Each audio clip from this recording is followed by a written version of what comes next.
नमस्कार शेतकरी मित्रांनो. बघू शकता मित्रांनो, आज 4 जानेवारी 2026 वातावरण अतिशय खराब झालंय. धुळीचं प्रमाण भरपूर प्रमाणात वाढलेलं आहे मित्रांनो.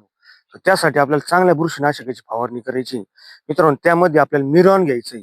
मिरॉन मध्ये फ्लुक्स पायरॉक्साइड 250 ग्रॅम पर लिटर आणि त्याला अजून एक बुरशीनाशक घटक जोडतो म्हणजे पायरिक्स क्लोरोस्ट्रोबिन 250 ग्रॅम पर लिटर. असे संयुक्त मिश्रणाचे असे 2 घटक मित्रांनो. ज्यावेळेस आपलं वातावरण एकदम खराब होतं त्यावेळेस आपल्याला मिरॉनची फवारणी सगळ्यात बेस्ट आणि योग्य टायमिंग आहे मित्रांनो आज फवारणी करण्याचा. ज्या शेतकरी मित्रांच्या वाड्यात सिटिंग मध्ये 30 दिवस 32 दिवस 35 दिवसाचे आहे किंवा ज्या शेतकऱ्यांच्या वाडीत सिटिंग निघायला लागलेली शेंड्याला, त्यांनी सुद्धा मिरॉनची फवारणी करायची मित्रांनो. अतिशय तातडीने ह्या मिरॉन औषधाची फवारणी करून घ्यायची मित्रांनो आणि आपली वाडी सुरक्षित करायची मित्रांनो. मिरॉनची फवारणी केल्यानंतर जी धुई आली, सगळ्यात मोठा अटॅक मित्रांनो, सेटिंगच्या वाड्यामध्ये जी धुई येते तिने पूर्ण सगळ्या काया गाळून जात असतात मित्रांनो.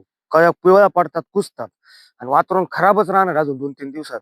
मित्रांनो, ज्या वाड्यात सेटिंग मध्ये ज्या वाड्यांमध्ये मधमाशीचं प्रमाण आहे किंवा मधमाशी येणार आहे तर त्यांनी कीटकनाशक वापरले तर वापरायचं नाही. त्यांनी प्लेन मिरॉन मारायचं 200 लिटर पाण्याला 80 ml. आणि ज्यांचं 100 लिटर पाणी होत असेल तर त्यांनी 100 लिटरला 40 ml ची बॉटल मारायची मित्रांनो. अशा पद्धतीने फवारणी करून आपलं वाडी सुरक्षित करायची मित्रांनो. आणि मित्रांनो, सगळ्यात महत्त्वाचा विषय सांगतो, आता मी ऑनलाईन बी भरपूर वाड्या बघतो, रोज रोज ऑनलाईन वाड्या बघतो. तर सगळ्या शेतकरी मित्रांचं ज्या सेटिंग मध्ये वाड्या येऊ राहिले किंवा सेटिंग मध्ये सगळ्यात जास्त चूक एक होऊ राहिली की पाणी हे जादा होऊ राहिले मित्रांनो. पाणी हे आपल्याला अजिबात द्यायचं नाही. जोपर्यंत आपले 200-250 ग्रॅम फळे होत नाही तोपर्यंत आपल्याला पाणी वाढवायचं नाही. ऍपल बरोबर सारखी सेटिंग होत तर पाणी द्यायचंच नाही. फक्त ड्रिपचं ऍप्लिकेशन करतानीच जेवढं पाणी बसणार आहे तेवढंच पाणी द्यायचं शेतकरी मित्रांनो. पाणी हे द्यायचं नाही. आणि आता वातावरण खराब झालं, नायट्रोजन वातावरणात म्हणजे 5-10 मिनिटाचा पाऊस बी कुठं होऊ राहिला. तर आमच्या भागात बी 5 मिनिटाचा पाऊस झाला तर नायट्रोजनचं प्रमाण वातावरणात ऑलरेडी वाढलेलं आहे. आणि नायट्रोजन बेस खतं सगळे टाळायचे मित्रांनो सेटिंग मधली. ज्या वाड्या सेटिंग मध्ये त्यांनी नायट्रोजन बेस खतं हे 100% टाळायचे म्हणजे टाळायची.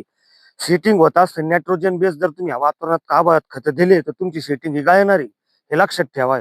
पाण्याला एकदम ताण बसवायचा आहे. पाणी एकदम अशी वाडी आखडती झाली पाहिजे. जर तुमचं संयुक्त पाणी जर ताणलं आणि मिरॉनची फवारणी घेतली तर तुमची कुठल्याही प्रकारची सेटिंग ही गाळणार नाही. अशा पद्धतीने तुम्हाला नियोजन करायचं. बघू शकतात आपल्या वाडीला फुलं किती आली मित्रांनो.